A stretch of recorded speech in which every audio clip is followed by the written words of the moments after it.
Welcome back to another technical deep dive here in the debug zone. Today, we're tackling a big question and breaking it down with insights from other users.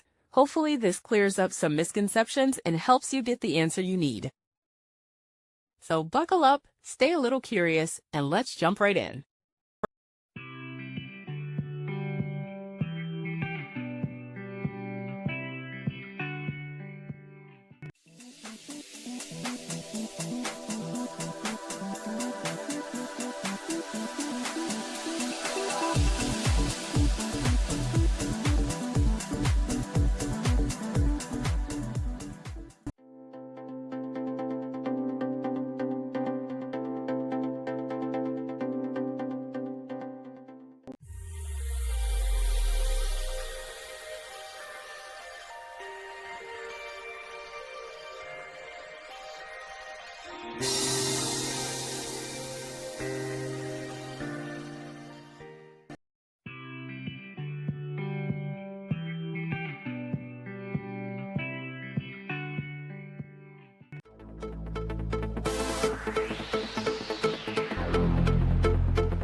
And that's a wrap.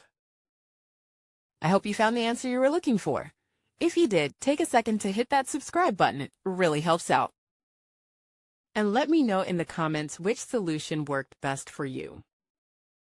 See you next time in the debug zone.